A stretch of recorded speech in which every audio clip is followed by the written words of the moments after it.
Okay. तर already आपल्या taste series number 1 आणि टेस्ट सिरीज नंबर 2 झालेलं आहे. ठीक आहे. तर आता नेक्स्ट वीक पासून म्हणजे मंडे पासून तर सॅटर्डे पर्यंत टेस्ट सिरीज 3 कंडक्ट होईल. आणि ऑलरेडी आता सगळ्या सब्जेक्टचा बऱ्यापैकी आय थिंक सिलेबस संपलेला आहे. जर मी चुकीचा नसेल तर हॅलो या सर. Yes sir. किती सब्जेक्टचा सिलेबस संपलाय किंवा किती सब्जेक्टचा सिलेबस राहिला अजून? मशीन डिझाइन किती चॅप्टर राहिले त्याचे? तिसरा चॅप्टर चालू होता. तिसरा चॅप्टर. अजून 3 चॅप्टर शिल्लक आहेत. बाकी सगळ्या सब्जेक्टचं झालंय का? बाकीचे मेटलर्जी लास्ट चॅप्टर आणि एनसीएम लास्ट चॅप्टर. बाकी झालंय कॅडकॅम तर झालंय केव्हाचं. बाकी झाले. फक्त सगळ्यात जास्त म्हणजे मशीन डिझाईनचे 3 राहिलेत हा. आणि मेट्रोलॉजीचा शेवटचा चालू आहे आणि IHP चा शेवटचा चालू आहे. एनसीएम. NCM चा. बरं ठीक आहे. तर ह्या वीक मध्ये म्हणजे जोपर्यंत आज गुरुवार, शुक्रवार आणि शनिवारपर्यंत सगळ्यांचा सिलेबस संपेल. मे बी कदाचित फक्त मशीन डिझाईनचा राहील. तो नेक्स्ट वीक मध्ये टेस्ट झाल्यानंतर घेतील रोज एक लेक्चर आणि तो पण संपून टाकेल पुढल्या वीक मध्ये. तर नेक्स्ट वीक मध्ये सॅटर्डे पर्यंत सगळ्यांचा syllabus plus test series number 3 conduct होईल. आणि हे 3 सगळे जे काय आहे ते आपण ऑलरेडी MCQ बेस्ड म्हणजे जे काय आपले माय क्विज वरती आहे ते घेतलेत. ह्याच्यानंतर तुम्हाला परत 2-3 दिवस ब्रेक दिला जाईल. लेक्चर वगैरे काही नसतील. 2 नोव्हेंबर पासून किंवा 3 नोव्हेंबर पासून ते दिवाळीच्या अगोदर एक तुमची प्रिलिम आपले जे काही रिटर्न टेस्ट असते तशी एक टोटल होल सब्जेक्टवरती सगळ्या सब्जेक्टचे एक टेस्ट होतील.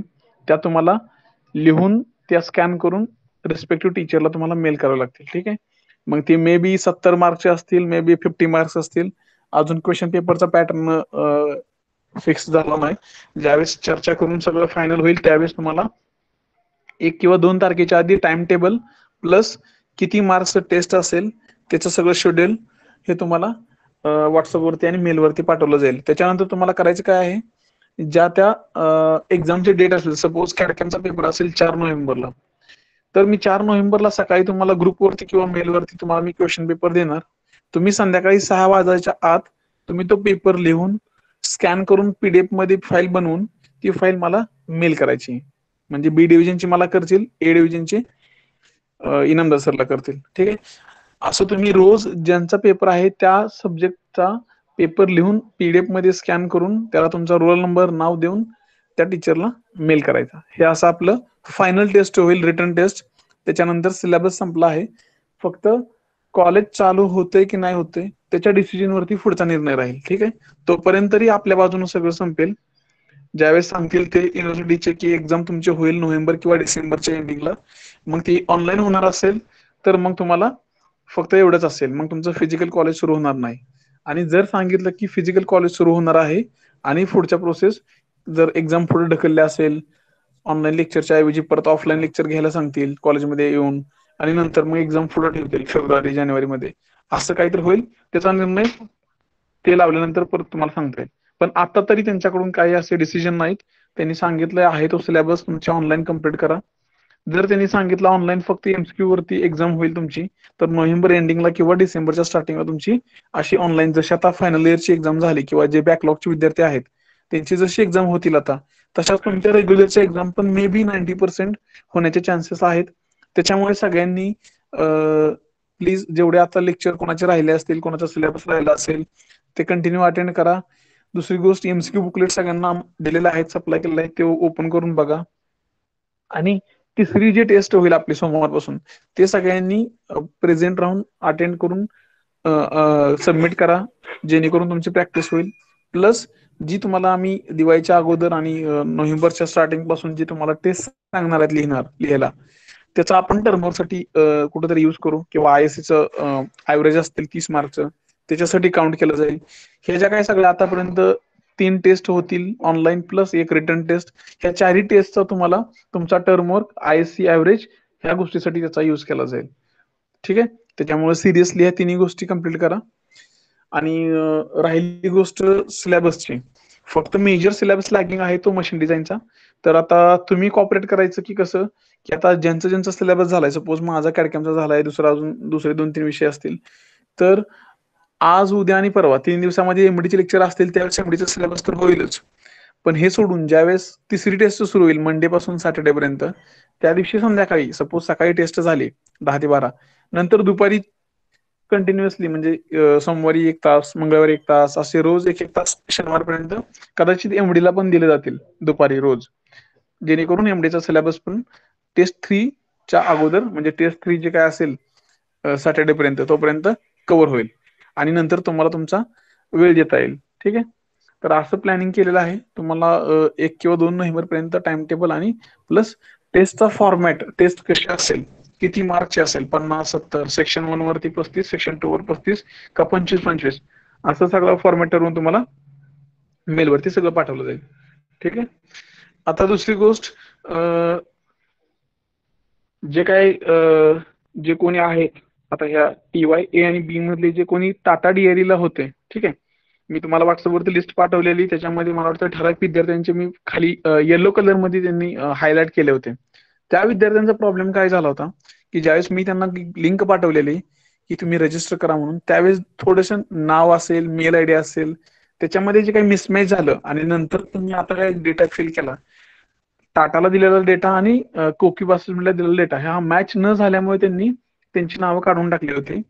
आता त्यांना रिक्वेस्ट केलेली आहे, तर जे कोणी राहिलेले विद्यार्थी होते, जे खाली हायलाइट केलेले होते येलो कलर मध्ये, तर त्यांची एक्झाम 27 ऑक्टोबरला होईल. तर मी तसं त्यांना मेल केलाय. त्यांच्या मला डिटेल्स येतील आणि तुम्हाला पण येतील. जे तुमच्या लॉग इन आयडी असतील, लॉग इन आयडी आणि पासवर्ड ते भेटतील. ते भेटल्यानंतर तुमची त्या दिवशी 27 तारखेला 1 वाजल्यापासून ते 5 वाजेपर्यंत तुमची एक्झाम होईल डिअरीची. त्याच्यामुळे त्याचं काही टेन्शन घेऊ नका. त्याची तुमची असेसमेंट होईल. तर फक्त टच मध्ये राहा. कोणाला काही मेल आला तरी पण रिप्लाय करा ग्रुपवरती डिआरीच्या. ठीक आहे. तर एवढंच सांगायचं होतं. आणि आता कॅडकॅमचं काही रिव्हिजन बघायचं असेल तर रिव्हिजन बघू आपण पहिल्या चॅप्टर पासून ते शेवटच्या पर्यंत. काय करायचं या sir? Okay sir, no problem.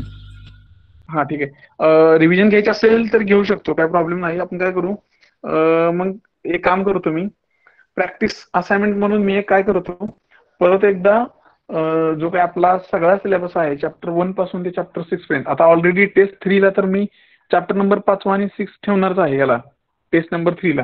ठीक आहे. ऑलरेडी आपण पहिल्या टेस्टला पहिले 2 चॅप्टर, दुसऱ्या टेस्टला 3रा आणि 4था होता, आता 3ऱ्याला शेवटचा असेल. तर मी आज संध्याकाळी काय करतो, आपल्या पूर्ण कॅडकॅमचे 6 चॅप्टर वरती एक कंबाईन टेस्ट तयार करतो. एक साधारण 20-30 क्वेश्चन असतील आणि ते टेस्ट एक घेतो. संध्याकाळपर्यंत लिंक सोडतो. तर ती एक टेस्ट द्या. नसेल तर मग तुम्ही काय करा, पहिली गोष्ट सगळ्या सब्जेक्टची MCQ बुकलेट डाउनलोड करून ठेवा. आणि तुम्हाला जर हवंच असेल तर मी चॅप्टर पहिल्यापासून ते सगळ्यापर्यंत फक्त रिव्हिजन म्हणजे आपण बघत जाऊ काय काय आहे, तुम्हाला कुठं अडचणी आहेत, कुठला पॉईंट्स मध्ये नसेल तो फक्त आपण कव्हर करू आणि पुढे जाऊ. तुम्ही सांगाल तसं करू. मग काय करायचं या सर? चालतंय सर, तसं पण चालेल.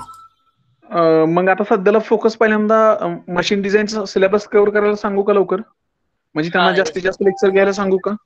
हा, येस सर. ठीक आहे. मग मी त्यांना आता फोन करतो. मग ते आज लेक्चर आहे का एमडीचं? आज नसतंय. ठीक आहे. मग मी त्यांना काय करतो, रिक्वेस्ट करतो आणि एमडीचं लेक्चर घ्यायला सांगतो. त्यांचा 50% फक्त सिलेबस कव्हर झालाय. आपण तो पहिल्यांदा 100% कव्हर करण्याचा प्रयत्न करू आणि त्याच्यानंतर मग आपले रिव्हिजन घेऊ. तोपर्यंत मी संध्याकाळी तुम्हाला एक टेस्ट पण पाठवतो. चालेल. फक्त तुम्ही काय करा, 100% अटेंडन्स ठेवा. आता इथून पुढचे जे काही दिवस आहेत, 5-6 दिवस राहिलेत, टेस्ट असेल तिसरी आणि जे रिटर्न टेस्ट असेल, ह्या फक्त व्यवस्थित 100% अटेंडन्स राहून सबमिट करा. तुम्हाला काही प्रॉब्लेम होणार नाही. आतापर्यंत झालेल्या अटेंडन्सचं जर तुम्हाला ऍव्हरेज करायचं असेल तर इथून पुढे 100% अटेंडन्स ठेवा, जेणेकरून पुढे प्रॉब्लेम येणार नाही. युनिव्हर्सिटीनं फक्त ऑनलाईन अटेंडन्स मागितलेले आहे, त्याच्यामुळे शक्यतो ऑफलाईन कॉलेज होणार नाही जे संकेत दिसतात. ठीक आहे. त्याच्यामुळं तुमची अटेंडन्स जर कमी असेल तर त्याला परत तुम्ही जबाबदार असाल. ठीक आहे. तर शक्यतो काय करा, इथून पुढचे काय राहिले 5-6 दिवस असतील, 7 दिवस असतील, ते कंटिन्युअस 100% अटेंड राहा. ठीक आहे. या सर रेकॉर्डिंग स्टॉप करा. इथंच थांबूया. मी मशीन डिझाईनच्या लेक्चरसाठी